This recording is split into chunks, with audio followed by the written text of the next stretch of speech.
সকলে উপস্থিত আছেন। আমরা এখন শীতলপুর রোডের গর্ভবাসী উদ্বোধনে ইসলামপুর পৌরসভার উদ্যোগে প্রায় 570 মিটার রাস্তা, যা আনুমানিক খরচা 23 লক্ষ টাকা, সেই রাস্তার কাজের শুভ উদ্বোধন করেন ইসলামপুর পৌরসভার চেয়ারম্যান কানাইলাল আগরওয়াল। উপস্থিত ছিলেন ইসলামপুর পৌরসভার chairman Kanailal Agarwal, deputy magistrate Amalkanti Talapatra সহ ভাইস চেয়ারম্যান জ্যোতি দত্ত সহ ইসলামপুর পৌরসভার একাধিক কাউন্সিলরেরা। চেয়ারম্যান বলেন, এই রাস্তাটি 5, 12 ও 13 নম্বর ওয়ার্ডের যোগাযোগকারী এই শীতলপুর রোড বেহাল অবস্থা হয়ে গিয়েছিল, তার সংস্কারের কাজের শুভ উদ্বোধন করা হয়। তবে তিনি বলেন, রাস্তার কাজ পুজোর আগে সম্ভবত শেষ হয়ে যাবে বলে তিনি মনে করেন। তিনি বলেন, এই রাস্তাটি অত্যন্ত গুরুত্বপূর্ণ এবং সবসময় এর ব্যস্ততা দেখা যায়। পাশের রাজ্য বিহারের সঙ্গে যোগাযোগকারী রাস্তা এই শীতলপুর রোড। আজকে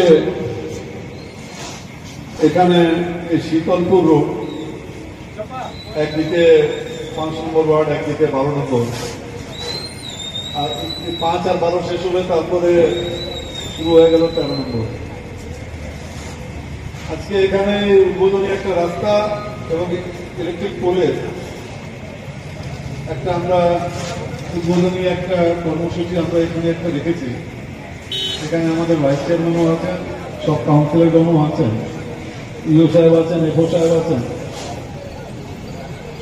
পৌরসভার কর্মীও আছে। এখানে এই যে রাস্তাটা, এটা 570 মিটার রাস্তা, এটা 23 লাখ সামথিং একটা স্ট্যান্ডার্ড অ্যামাউন্ট আছে। 23 লাখ টাকার কাজ হবে এটা। আমরা আশা করছি পূজার আগে আগে এটা শেষ করব। পাশাপাশি একটা গ্রিন সিটি প্রকল্পে ইলেকট্রিক পোল হবে। যেহেতু এই রাস্তায় 11,000 ভোল্টেজের লাইন গেছে, যেখানে যে লাইন যেভাবে গেছে তার অপোজিট সাইডে এই ইলেকট্রিক পোলগুলো ইনস্টল হবে। মোটামুটি এস্টিমেট আছে 50টার মতো ইলেকট্রিক পোল। এবং এই রাস্তাটা 570 মিটার রেল লাইন পর্যন্ত যাবে। কিন্তু 13 নম্বর ওয়ার্ডের কাউন্সিলর বলছিলেন তারা আগে হলে ভালো হয়। এটা মেজারমেন্টে যদি আগে আসে, নিশ্চয়ই আগে হবে, তাহলে সেটা আলাদা টেন্ডার করে করা যাবে। এখানে যারা সবাই উপস্থিত আছে, রাস্তাটা আমরা যতক্ষণ এখানে বসেছিলাম, হার্ডলি 10 থেকে 15 মিনিট আমাদের এখানে হয়েছে, তো রাস্তাটা পুরা যাম। মানে এই রাস্তা দিয়ে মুভমেন্টটা, ট্রাফিক মুভমেন্টটা অনেক বেশি আছে। একটা সময় স্টেশন রোডের রাস্তা দিয়ে অনেকটা মুভমেন্টটা হয়ে যেত, এখন আমরা দেখলাম 10 মিনিটে মানে দুদিকে রাস্তাটা জ্যাম হয়ে গেল। এই রাস্তায় যারা কাজ করবে, ওই কাজ করতে গিয়ে কিছুটা হলেও যদি মনে করেন যে একটু কয়েকদিনের জন্য প্রজাপল্লির ভিতর দিয়ে বেরিয়ে তারপরে আসবে, সেই জিনিসটা মাথায় রাখতে হবে। কারণ রাস্তাও চলতে থাকবে, কাজও চলতে থাকবে, তাতে অসুবিধা হবে। আর কাজটাকে শুরু করে দিয়ে যে ঠিকাদার আছেন এখানে, প্রকল্পের গ্রিন সিটি প্রকল্পের ঠিকাদার বা রাস্তার ঠিকাদার, কাজটা অ্যাজ পার শিডিউল করবেন, শিডিউলের সঙ্গে কোনো কম্প্রোমাইজ করবেন না। আর কাজটা শুরু করে দিয়ে 2 দিন ফেলে রাখলাম, আবার 2 দিন করলাম, আবার 2 দিন ফেলে রাখলাম, এই গল্পটা যেন না হয়। যেহেতু রাস্তাটাতে ট্রাফিক মুভমেন্টটা অনেক বেশি আছে, তাতে সমস্যা হবে।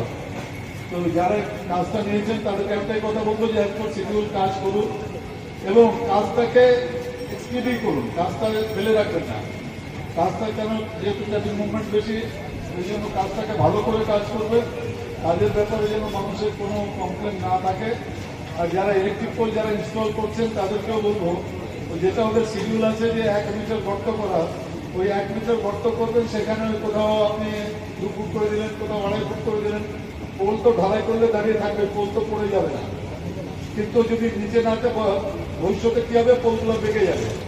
তো আমাদের এখানে যারা এই ওয়ার্ডের কাউন্সিলর আছেন, দুটো কাউন্সিলর থাকবেন, প্রত্যেকটা পোল ওনাদের থেকে মেজারমেন্টটা করে নেবেন যে আপনারা 1 ফুট করেছেন কিনা, নিয়ম মাফিক সেটা করবেন। সবাইকে অনেক অনেক ধন্যবাদ।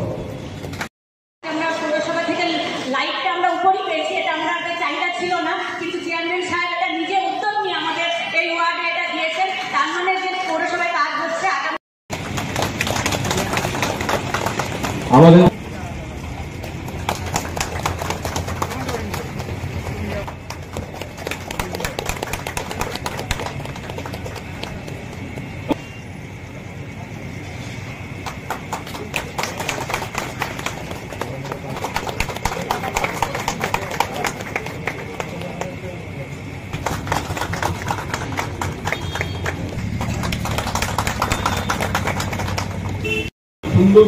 আমরা উপস্থিত হয়েছি। মানে এই প্রোগ্রামটা হচ্ছে আমাদের চৌরঙ্গি মোড় থেকে রেলগেট পর্যন্ত পাকা রাস্তার সংস্কার এবং তার সাথে সাথে গ্রিন সিটি মিশনের আওতায় প্রতি পার্শ্বস্থ আমাদের যে লাইটের ব্যবস্থা করা, পোল সহ লাইটের ব্যবস্থা করা, এটা আমাদের একটা এই অঞ্চলে 5 নম্বর ওয়ার্ড, 12 নম্বর ওয়ার্ড এবং মানে পার্শ্ববর্তী যে বিহারের সংলগ্ন ওয়ার্ড আছে সেই ওয়ার্ডের মানুষের অনেক দিনের চাহিদা ছিল যে এই রাস্তাটাকে সংস্কার করার জন্য এবং এখানে পথবাতি লাগানোর জন্য। যাক, এই মঞ্চে আমাদের উপস্থিত আছেন আমাদের সম্মানীয় চেয়ারম্যান সাহেব ইসলামপুর মিউনিসিপ্যালিটি, উপস্থিত আছেন আমাদের ভাইস চেয়ারম্যান সাহেব ইসলামপুর মিউনিসিপ্যালিটি, আছেন এখানকার কাউন্সিলর, এই 12 নম্বর ওয়ার্ড, 5 নম্বর ওয়ার্ডের কাউন্সিলরবৃন্দ এবং অন্যান্য যে কাউন্সিলর এখানে উপস্থিত আছেন। তার সাথে সাথে আমাদের 4 নম্বর ওয়ার্ডের কাউন্সিলর উপস্থিত আছেন এবং তার সাথে সাথে আমাদের এই অঞ্চলের বাসিন্দা, নাগরিক এবং শুভরোধী এবং তার সাথে সাথে আমাদের যে সাংবাদিক বন্ধু তারা আছেন এখানে। এই একটা মহৎ অনুষ্ঠান, আমি সবাইকে আমার তরফ থেকে ধন্যবাদ জানাবো, সম্মান জানাবো এই সুন্দর একটা অনুষ্ঠানে আমি উপস্থিত থাকতে পারার জন্য এবং এই জন্য আমি গৌরব একটা বোধ করছি। এই অঞ্চলে দীর্ঘদিনের আশা যে এই রাস্তাটা অত্যন্ত ব্যস্ততম রাস্তা এই ইসলামপুরের মধ্যে, এই রাস্তাটা সংস্কার করার জন্য আমাদের কাউন্সিলর মহাশয় 12 নম্বর এবং 5 নম্বর 4 নম্বরের কাউন্সিলর কিন্তু অনেকদিন ধরে চেয়ারম্যান সাহেবের কাছে বলছেন। চেয়ারম্যান সাহেব আমাদের ইউডিএমএতে অনেক চেষ্টা করে সেই ফান্ড নিয়ে এসছেন এবং আপনাদের এই প্রকল্পের কাজটা আজকে শুরু হতে চলেছে। আমি আশা করব যে এই প্রকল্পের কাজটা অতি সুন্দরভাবে হবে এবং টাইম শিডিউল মেনটেন করে, যেটা চেয়ারম্যান সাহেব আগেই বললেন যে পুজোর আগে আমরা এই কাজটা শেষ করতে চাইছি। আমার যে এজেন্সি বন্ধু যারা আছেন, যারা এই কাজটা করছেন, দায়িত্ব পেয়েছেন, আশা করব আপনারা এই কাজটার দিকে সুন্দরভাবে নজর দেবেন এবং যেভাবে শিডিউলে করা আছে সেই শিডিউল অনুসারে আপনারা এই কাজটা করবেন, যাতে করে এই রাস্তা এবং পথবাতির কাজ মানুষের মধ্যে যেন মানুষের মধ্যে যেন কোনো ক্ষোভ না থাকে, তারা যেন সন্তুষ্ট হয় যে না আমাদের কাজটা ভালো হয়েছে এবং ইসলামপুর মিউনিসিপ্যালিটি যাতে গর্ববোধ করে।